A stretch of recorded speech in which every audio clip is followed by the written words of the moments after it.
Hi. Don't really know how to start this video off. I feel a little bit icky, but normal washing in the background. Still haven't done it since I got home. So I wanted to make a video because when I was thinking of travelling, I was searching long and hard for videos like this, and the only thing I was able to find were people that were advertising for like travelling companies, which I went through, which was good to hear, but you don't always get an honest review, because if you put a positive review up about a travelling company, you get like discounts off future trips and stuff like that, so people kind of have an incentive to do it. So I'm going to give you like a brutally honest review of everything from start to finish of my trip, the reason I've come back, not in detail, there's a lot of reasons I came back, but like generally just a bit of advice for anyone who's thinking of doing the same thing or knows anyone who's doing the same thing. So I went through a company called Global Work and Travel. In hindsight, if I knew what I knew now, I wouldn't have bothered. They're not a bad company, they're just not great. So I went through them initially. I don't regret it because I'd never done it before, didn't really know what I was doing, and they do set you up. They set you up with a job. They give you all the advice around your visa and like step by step. They tell you what to do. So if you kind of got all the gear and no idea, like, it's great to set you up. They're very pushy when it comes to paying them. So if you call them to inquire about a trip, you need to be sure that you want to do it. Luckily I wasn't very easily like, what's the word? I wasn't easily pressured into it. I thought about it for a long time. Didn't actually book it until I was like 100% sure I was going to do it. But they're very much like, you call them for a conversation and they want you to pay then and there, and they try and threaten you and say like, you're not going to get on this year if you don't pay, like, you know, it's really high demand, like you pay when you need to pay, like. But I paid straight up, just like, I was like, I've got the money, like I'll pay you, but I wasn't getting pressured. I would never, do not pay for their flights. They'll tell you that you'll get stranded at the airport. Oh, I don't know if it's not recording then. They'll tell you that you'll get stranded at the airport if you don't book their flights. They will scaremonger the hell out of you. Get your own flights. You will save so much money. There was a young couple that I met that were also through Global Work and Travel, and they were scared into paying for their flights, which were like $3,000, and their insurance. Get your own flights, get your own insurance. As long as you've got Global Work and Travel, if you are going through like a travel company to set you up with a job, right, that's like your main thing. You've got the job, you know when your flight's for. Takes you a while to know when your flight's for because they make it that way. They like to make it difficult, so they will get you to do everything else and sort your visa out before you even apply for a job. But I got a job pretty quick through them, to be fair, so I was quite lucky in that way, and then got my flights quite last minute.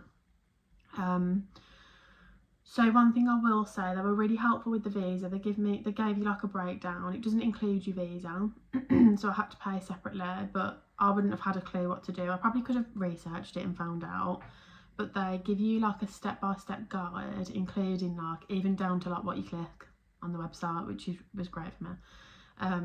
So that was pretty long. So it's like apply it, and it's very different to Australia or any other country. Like, they're all different, which is what I learned. So you have to do like an online, make a profile, do an application, get into the pool. Then once you picked out the pool, you've got to do another application. Then you've got to go to London because it's the only place in the UK where you can go and get your biometrics. I was in the police, asked the police if they could provide my biometrics, which they couldn't because it's the Canadian government, so you've got to go and do them again. Didn't make sense. So that was all pretty long.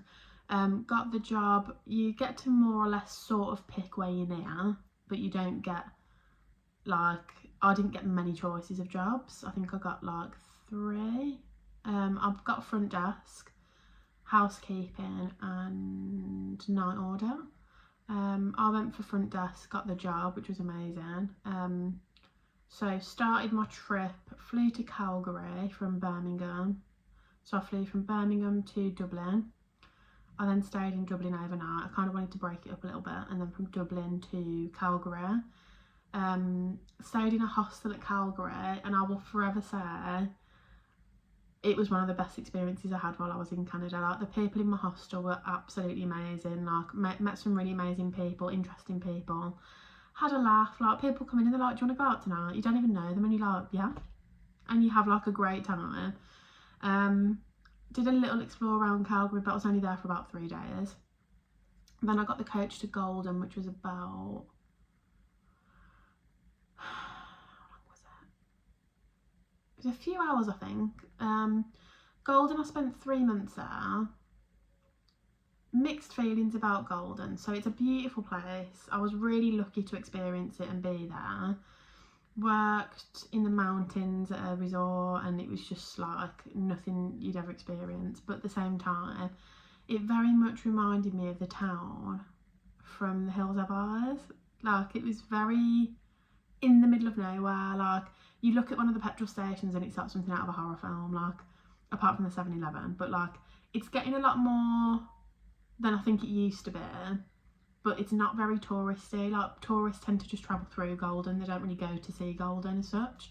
I think there's a lot more tourists in the winter. Obviously, I was there in the summer. But I'd say if you're going to go to Golden, probably do a winter season. You'll probably meet more people. It was very difficult. There was no public transport. It was very difficult to get down to town. The only access I had was through the work vehicle, which wasn't always available. So I spent a lot of time in my room. Which was a little bit depressing. And I started to think, like, this isn't why I've come. Like, I had more of a social life at home. And then I managed to get a papa ride, which were really hard to get, few and far between, and go to Banff, which was one of the best trips I did. I absolutely loved Banff. Went to Lake Louise. People were great there. Like, kind of wish I'd worked there for a little bit. And then I was having a difficult time in Golden, like, especially after being to Banff. I was like, oh, I don't want to go back. I just want to leave. And there was a few issues there, as well as obviously the fact that I was isolated. Won't go into the issues. Whoever knows me knows the issues. But called up Global Work and Travel and was like, please help me. Like, I'm really not enjoying this experience. Like, I feel isolated. I went to Banff. Like, it's really built up there. There's more people my age. Like, Golden's very much a Canadian town. There's not very many tourists, so even when you go out to the bars and stuff, it's like just Canadians that don't want you to be there. That's kind of how I felt at that time. So Global Work and Travel were very not helpful at all. And I think I do get it from their standpoint. Like, they're recommending people for jobs, so they don't want you to leave a job before the end of the season. So I was very much like, oh, you need to just hold on until the end of the season, and I was like, I can't. Like, I'm not wasting half of my time in Canada somewhere where I'm not happy. Like, get me somewhere else. It was very much like, you're gonna have to find your own job. We don't have anything that in this time of the season, blah blah blah blah blah. So I spent the day applying for jobs. Managed to get a job in Whistler. Had already had a trip arranged to Vancouver, which we did on the way, because it's about 8 hours on the coach. So it's about 8 hours on the coach from Golden to Vancouver, and then it was like another 2 hours from Vancouver to Whistler. So it was like a little pit stop really. We did the 8-hour ride. Got to Vancouver, had like 5 days there, which was great.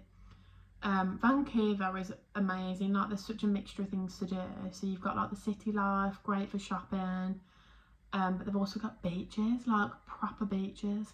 Because when people say beaches in Canada, you normally expect it to be a lake, but it was like a proper beach with sand and like amazing. So I really loved it there. The only reason I probably wouldn't settle there is like it's got quite a big drug culture. A lot more of a party place, which is fun to visit, but I think like drugs just aren't really my thing. Like, I don't have an issue. If you want to do them, you do, yeah, but it's just not my thing. I'm like bit of an introverted extrovert.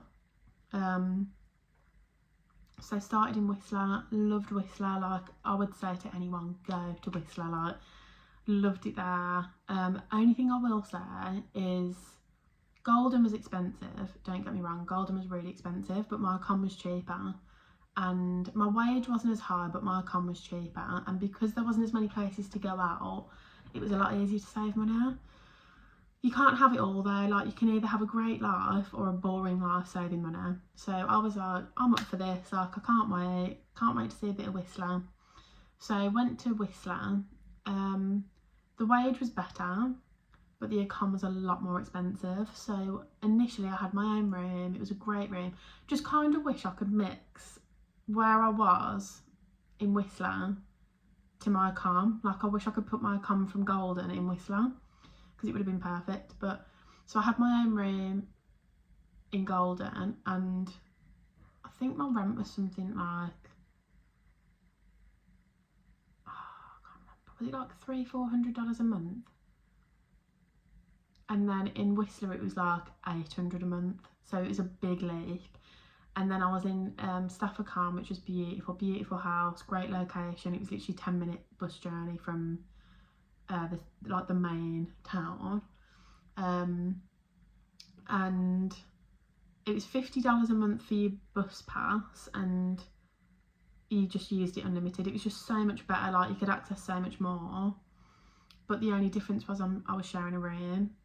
So you kind of think, oh, it might be difficult, but you know, like we'll get through it, like, because you're working with somebody as well as living with somebody, but not just living with someone, you're sharing a room, you're sharing a bathroom, like you're having similar days off, like to get your own space, you're either on the toilet or in the shower.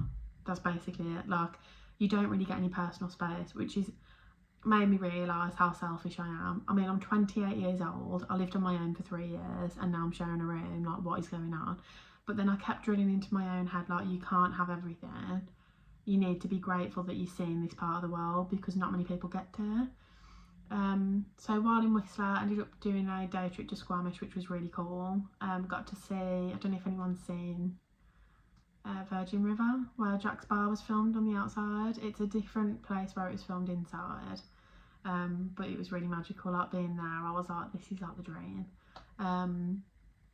But yeah, I kind of had the difficulty with like saving money, constantly working, and it's really hard to get time off. And I don't think it's paid either, so it's just very different, like way of life. So a lot of people had 2 jobs, and then it's like I kind of went there to travel and not work as much, but I found I was actually working more and not travelling a lot at all. So I was like, I may as well come home, work here, because you get a bit more of a work-life balance, and then go out to visits and just travel for a whole 2 weeks. Like that's kind of how I was like looking at it. So, but obviously among other reasons, there was other reasons as to why I left. Some because of stuff going on at home, like health in my family, which I'm not going to go into. People that know me know, don't want to miss a Christmas.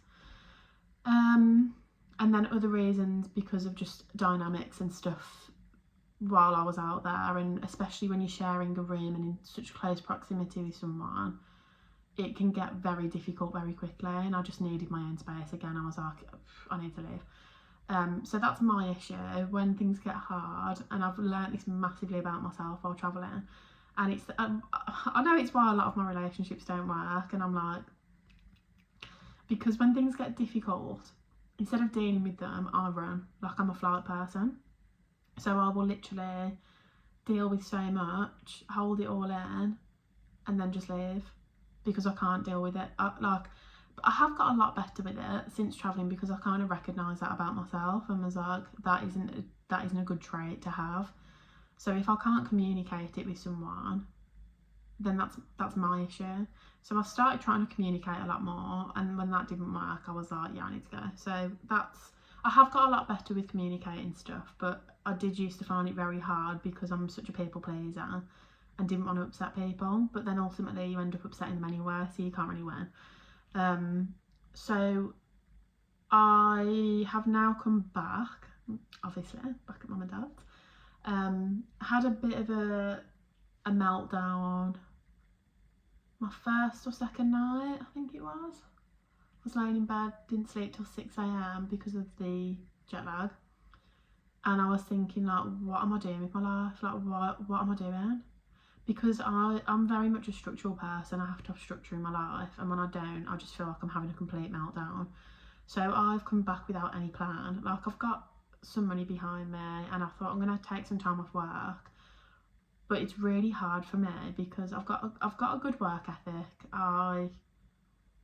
If I'm in a job I enjoy, I love going to work. So for me, this is really hard. But then I love the time off. But because I know I haven't got a job, it's really eating away at me. And I'm really in two minds at the minute of like, do I just go back and try it again in January? That's one option, but that's not a very high option at the minute. Do I do some agency work? Maybe do a bit more travelling for 6 months, like maybe Europe, like somewhere that's a bit closer, but work here, save money, like working like a flexible agency role because I've still got my beauty behind me. Or do I study? So this is like all the stuff that's going on in my brain right now because I've come back, I haven't really given myself any plan, and it should be really great and freeing and fun, but I'm like, what? I need a plan. Like, I'm 28, I don't know what I'm doing, and I've still got 6 months, 7 months left of a working visa in Canada, and I'm like, oh, do I just go somewhere else? But then I'm like, can I deal with the travelling again? Because it was horrendous coming home. Like, I was just like, I need to get home now. Like, that journey, I did put a little story on about it before, but it was the most horrendous 27 hours I've ever had in my life. Like, it was so stressful. But then I'm like, I don't know what to do. So my ideas at the minute, I really want to go into mental health, which I've wanted to do for a long time. But I'm like, I can either do a full-time course, but I'm 28 years old again. I'm not going to have any money if I do a full-time course because I'll be working on weekends. It's no life for 4 years, but then it's like a very worthwhile thing to do for my future. And some people do study a bit later. But then I'm like, if I did a part-time course online, I wouldn't get the qualification that I want to do because I really want to go into counselling. So it's just a really difficult place. If anybody's got any advice on this, like if anyone has done counselling or knows anyone, I really need some advice on this because it's something I really want to go into.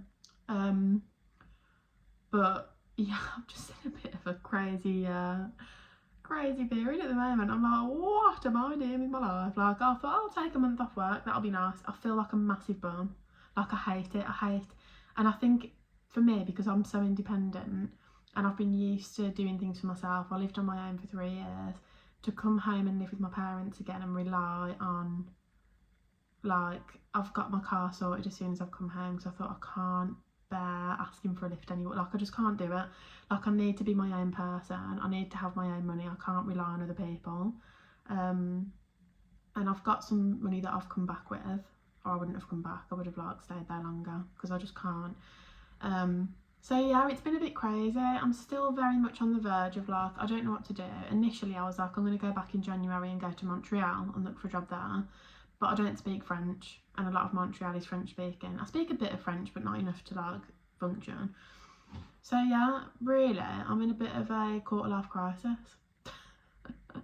So if anyone's got any advice or knows anybody who's gone into counselling, or I mean, I can pick up agency work, I can pick up casual work. I'm just not ready to do it yet. I need to have a bit of a break because I did work my arse off. So yeah, I don't really know what I'm asking here, but I just thought I'd do a little video because I'm a bit like, everyone's very confused. There's a message, like I've had a few messages from people saying like, what are you going back, like what are you doing? I don't know. I genuinely don't know. I don't know what to do with my life. My mum and dad have been amazing and they're like, we don't want you to stress or like feel like you've got to get a job as soon as you get back. But obviously from my point of view, I'm like, I'm an adult and I'm not going to be in a position like, or put them in a position where they feel like I'm like 16 again and I'm just stuck at like sat at home like annoying them. And I know that's not the case, but it's just like something that's in my head. I don't regret coming back at all. Like, I'm so glad to be here. So that's why I think at the bottom of my list is going back in January right now. Still got the travel bug. I'm still going to travel places, but the work-life balance here, as much as we moan about it, it's not actually that bad. So I think my goal is to work here, but take time off to travel and go more places. But yeah, I think maybe do casual work. I don't know what I'm doing.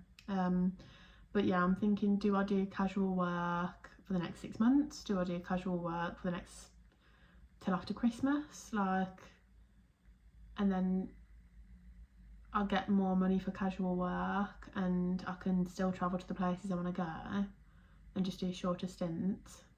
But yeah, I have no idea. But I mean, everyone's saying to me, like, take the blessing. It's an exciting time of your life. You can, like, it's a very rare situation. You can change your whole career. But I just feel a bit overwhelmed at the minute. But I think that's also because I haven't fully caught up on the time. Like, I'm exhausted now. I feel like it's late at night. And it's not, it's 8 hours behind. I don't even know what time it is. I think it's like probably morning in Canada, but yeah, so that's me. And that's a little bit of info on how I found my trip. I know other people have probably had better experiences, other people have probably had worse experiences, but I would always say to someone, go for it. You learn a lot about yourself, you get your independence, like, you learn a lot about different cultures, which I have as well, which I didn't even know. So yeah, I would say definitely go for it, but I think I've heard a lot more positivity from Australia than I have from Canada. But then there's a lot of Australians in Canada that love to go to Canada, so I don't know. Each to their own. I don't regret it. I had a great 5 months, great experience, and I don't think I'd do it again. I also think my age has a factor in that. I kind of wish I'd done it when I was younger, because there's a lot of younger people that do it, and it's really weird because I do fit in with a lot of younger people, but then I feel like I don't at the same time because I've kind of done all that already. Like, I don't know, it's a weird age. Honestly, late 20s is a weird age because you're that weird age between early 20s and early 30s and you get on with both ages. But then it's like, I can't explain it. It's a weird age to be, and I have completely, I was on such a track before I left, and now I'm back. It's a really weird place to be in my head, and I'm like, I don't actually know what I'm doing. I don't know what I want. So I'm just kind of existing at the moment and seeing what happens. But yeah, I guess we'll see. I will keep any exciting updates rolling. But there's not many at the minute. I'm unemployed and I'm at my mum and dad's house. So life is good.